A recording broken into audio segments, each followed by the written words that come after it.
നമസ്കാരം, news prime മലയാളത്തിലേക്ക് സ്വാഗതം. നിലവിൽ ഒഡീഷ മുഖ്യമന്ത്രി മോഹൻ ചരൺ മാഞ്ചിയാണ്.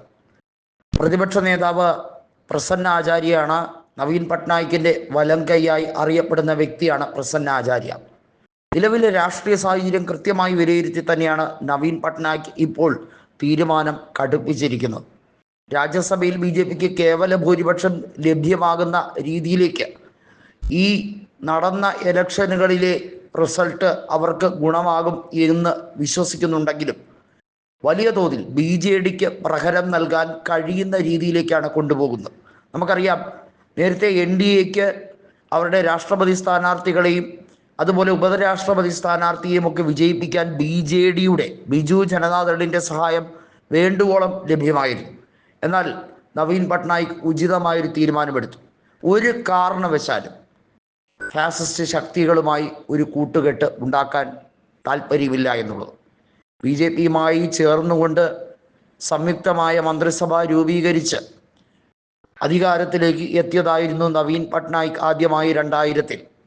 അന്ന് അദ്ദേഹത്തിൻ്റെ മന്ത്രിസഭയിലെ ഗതാഗത വകുപ്പ് മന്ത്രി കൂടിയായിരുന്നു നിലവിലെ രാഷ്ട്രപതിയായ ദ്രൗപദി മുർമു.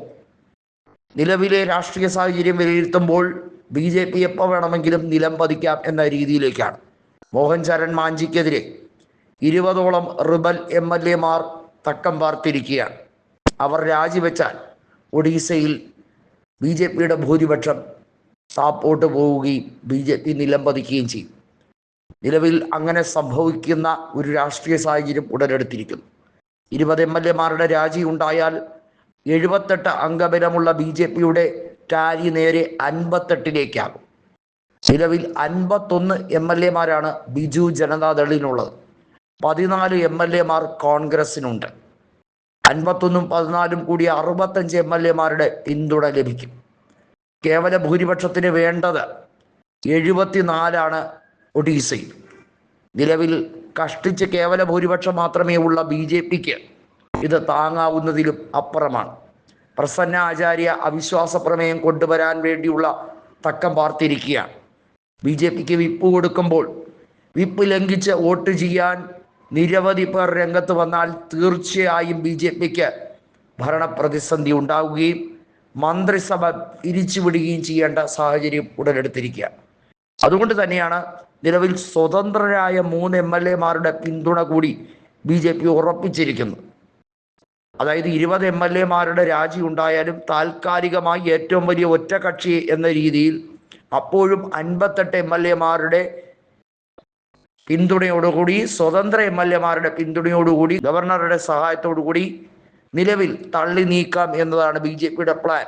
പക്ഷേ അവിടെയും കൂച്ചുവിലങ്ങിടാൻ വേണ്ടിയുള്ള അറ്റകുറ്റപ്പണികൾ അണിയറയിൽ നീങ്ങുന്നുണ്ട്. കോൺഗ്രസ് വിചാരിച്ചാൽ വെട്ടിപ്പൊട്ടിക്കാം. കോൺഗ്രസിൻ്റെ കയ്യിലാണിപ്പോൾ ബാറ്റൺ എന്ന് നവീൻ പട്നായിക് പറഞ്ഞു. കോൺഗ്രസുമായി സഖ്യത്തിൻ്റെ നീക്കങ്ങൾ ആരംഭിച്ചിരിക്കുന്നു നവീൻ പട്നായിക്.